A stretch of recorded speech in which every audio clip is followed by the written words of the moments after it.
이렇게 푸시키는 쉬운데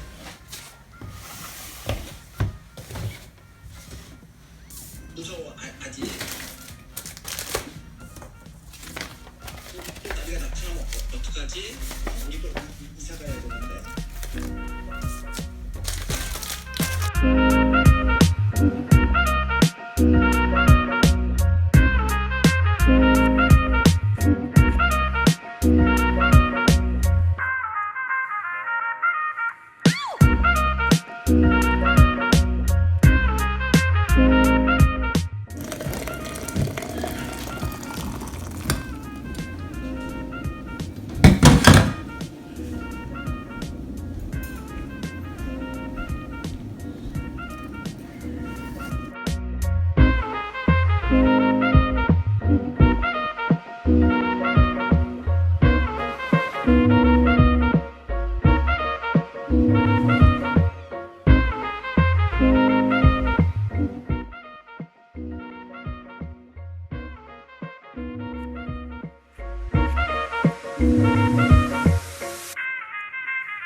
Welcome to another studio vlog where I ramble about my thoughts and feelings of owning an Etsy shop.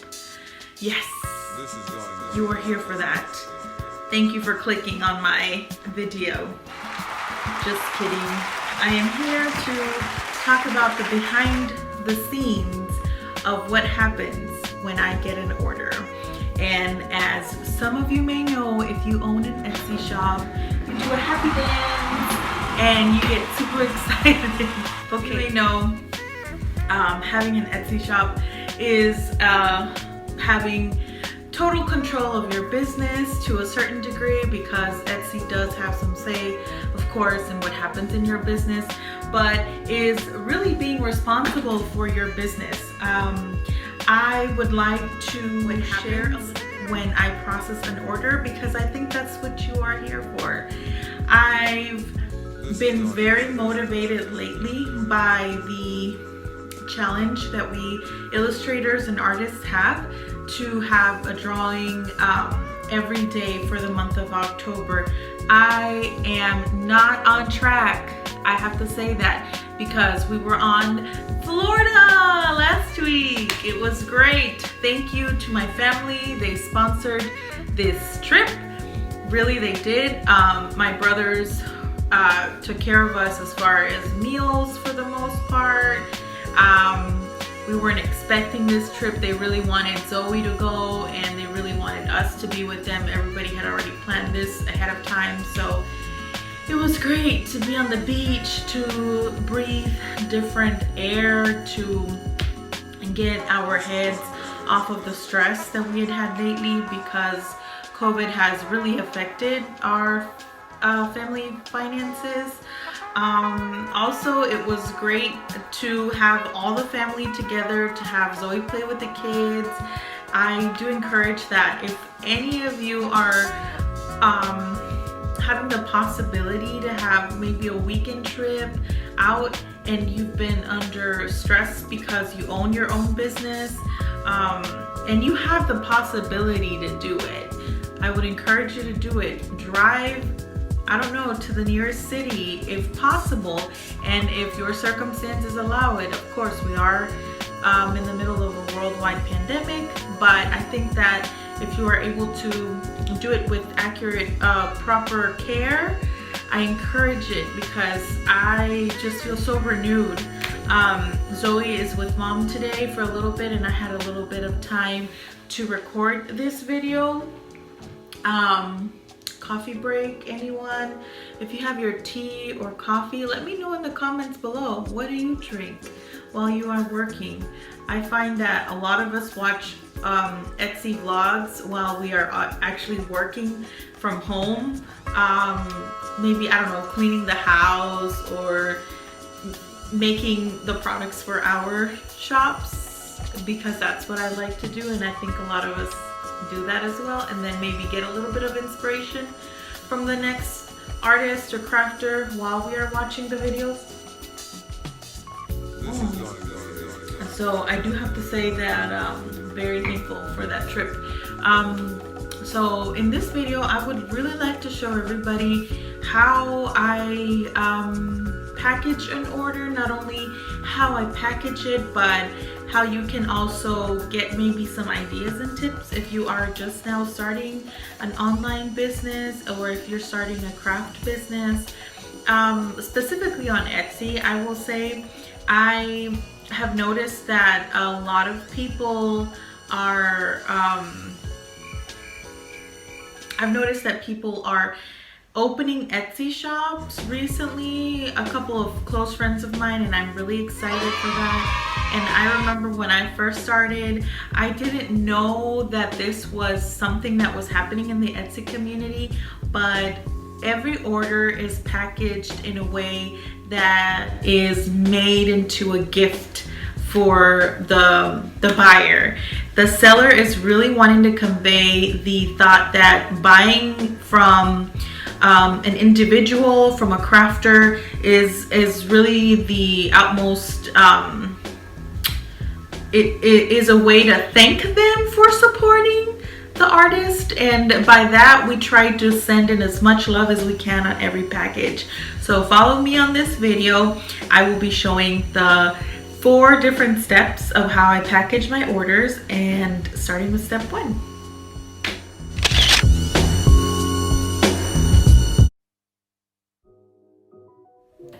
Okay guys, so the first thing I do is I usually put my printer in the bottom of this table, but sometimes I like to keep it up here when we're working on orders. My husband and I have a business online, so we make sure that we have all of our orders printed out for the day. I keep a calendar of all the things that I have to do. This is the beginning of the week, so some things aren't planned, but I do like to plan a lot of the things ahead of time.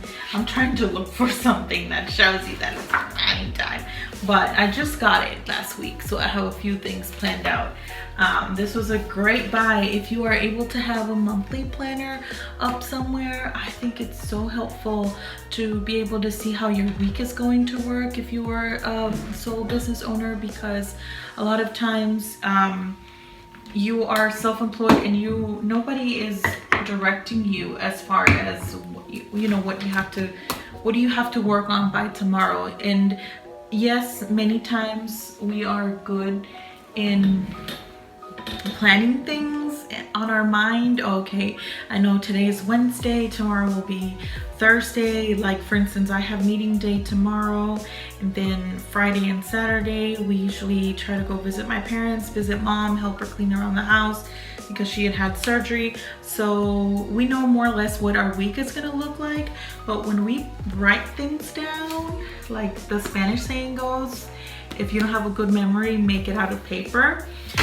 It really helps us to plan our days and helps us see what the goal is at the end of the week, and it makes me feel more productive personally, but it helps me see on a to-do list, am I on track to meet my goal by the end of the week and to fulfill the needs that have to be fulfilled. Like for this past trip that we had, we were really expecting a couple of sales for that week, but we got a couple more sales that we needed to fulfill as soon as we came back. So we made sure we got on the computer, made sure that when we left to Florida, all of our sales orders were fulfilled, packaged, and mailed out. So the minute we found out that we were able to go, because my brother paid for our hotel and was very generous enough to help us with the trip, we prepared all the orders and shipped them out before we left on Saturday, I think. So yeah, I think it was from Saturday to Saturday. So I'll show you what I do. The first thing is, of course, give yourself water. I always try to measure this jug to make sure that I have enough water for the day. Sometimes I do my makeup, sometimes I don't.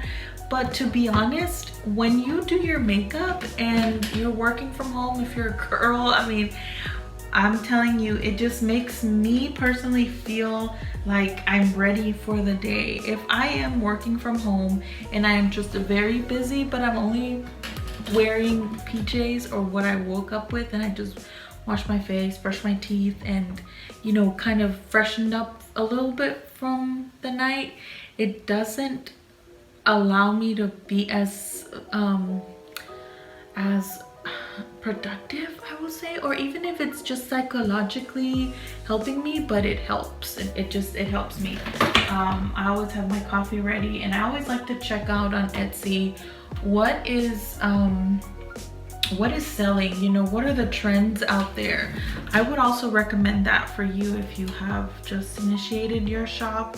This has helped me look at trends. I'm not saying go out and copy the person ahead of you, but look at trends. For instance, you do know the season right now calls for a lot of warm and fuzzy, cozy, either illustrations or crafts. So, you know, try to follow that trend, because at the end of the day, your business is also to attract customers. So yes, you want to craft something that makes you happy, you know, that really shows off who you are. I like to have a lot of illustrations that are related to the Hispanic culture. Like I've drawn conchas and Mexican dresses and you know, just Mexican food sometimes on my illustrations, and outfits that are very colorful, because that's what the Hispanic culture always brings to mind. But I also like to follow a trend for what customers like, because I see it this way. Not only am I illustrating or designing for my own personal joy, but I'm also doing it to grow a business, to grow a small shop business. And personally, I don't see myself growing too big, because once you're too big, I feel like it takes away the handcraftedness of it, or the unique one person made this you know, part of it. I, in the future, hope to have a lot of my illustrations become prints from a manufacturer, so that I don't have to do a lot of that stuff from home, because that really does detract me from creating more. I've wanted to illustrate more items that can go on totes, and I haven't been able to, because I have to do everything from home one by one. So when I get big orders, it's great, but it's time consuming as well, because each order is processed by me or my husband. So I'll just show you a little bit of what I do. I go into the shop management, and I like to just read all my messages at the beginning of the day or at the end of the day. I look at my orders for today. These are the ones that are due. I print out order packing slips so that I know exactly what it is that I have to ship out. I make sure it's on the right printer. Also make sure that my printer has paper, of course. I'll put a little bit of more white paper. What is this? Put some paper. And I will go ahead and print that on the top printer. So I'll print my orders. You will see that printing in a little bit.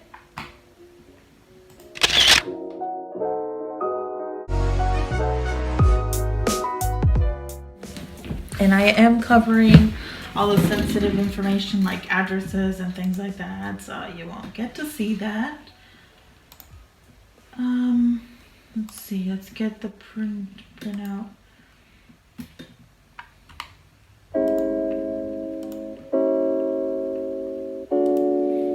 Where's shipping label?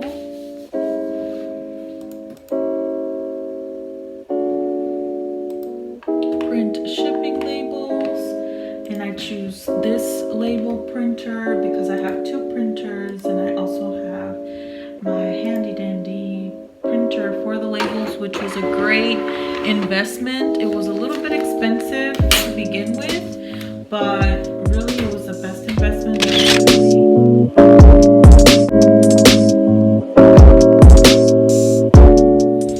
So these guys, what I do is I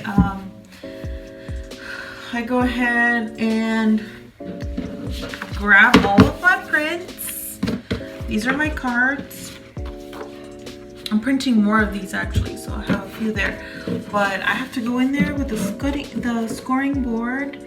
By the way, this process is a little bit longer because I don't have any of these made, and I just wanted you to hang out with me while I score some of these cards. And who knows, I think this is very relaxing to watch sometimes. Maybe you're not into this, maybe you are. Okay, so back again, me again. I use this tool to mark. This is called a scoring board. I use cardstock paper, and I literally go one by one and make the scoring line that divides the sheet into two. Now, these are for A7 cards, so my husband typically is the one that goes and cuts all of these letterhead cardstock sheets. And then what we do is we put them inside of the cellophane bags. So that's step number 2. We go ahead and excuse this background. And then we go ahead and put them in the carts. Also, I used to not do that because I thought it was a rigorous thing to just keep the greeting cards size A7 and not cut any of the edges. So I would have them print out with, you know, slight lines around them, like a white frame per se around them. So I have images that are like this, and they have one whole block of color. And I also have images that I sell that are like this. And these don't necessarily, you know, it's a white background on top of the image. Well, I used to literally just print them like this and leave the white frame around it. Now I go ahead and I cut them. So I'll show you how I do that.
Okay, so step number 2, another thing you need to know about me is that every time I process an order, I do not always have stock of all the cards. This is the current stock of my cards, and then this is some stock that I have in, oh well, I have a few other cards actually, like this one that's already packaged with the cellophane paper, my shop sticker, and I think this one, oh, this one has envelopes already. But so what I do is I print my greeting card, whatever it is that they're buying, and then I go ahead and, oh, this is shaky, I'm sorry, and voila, here is the card. This is one of the ones that I've recently made. Friends stick together, little cactus sticking together, and then the encouraging card, he will make you strong. These are all biblical references, of course. If you didn't know, maybe you do know. But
I do like to write little thank you cards or thank you notes. I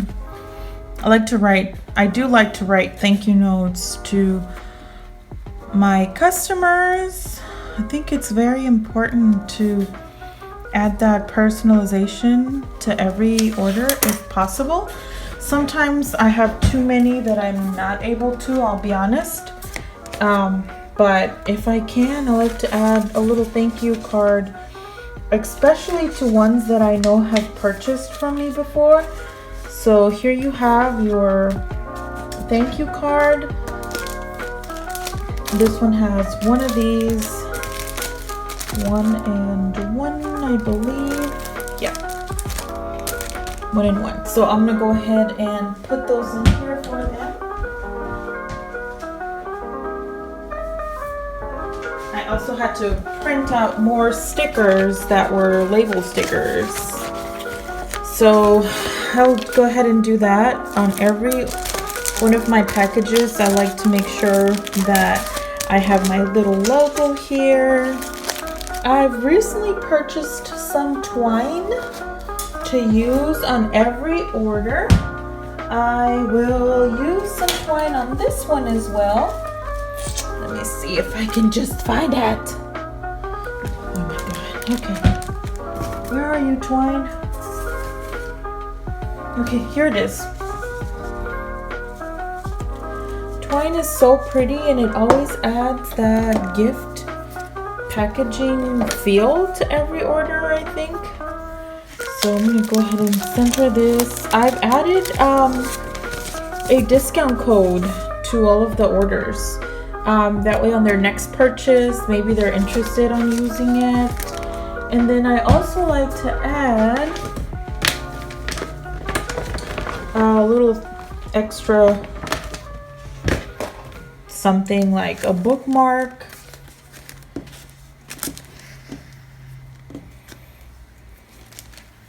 So I think I did this one wrong, so I'm gonna go ahead and use it like this. Tie it up into a knot, and pretty much this. Voila. So thank you cards. My business card is missing. I don't have any more business cards. I used to have some more, but thank you so much for watching. I'm happy that you stayed all the way to the end. I hope that the suggestions for packaging Happy Mail were helpful to you, and if not, maybe for your gifts, packaging gifts for friends. Twine is always a very nice detail, along with, you know, thank you cards for Happy Mail. And let me know what you liked about the video, what you did not like. Subscribe if you would like to. That would be nice. And give it a thumbs up. All right. See you on the next one.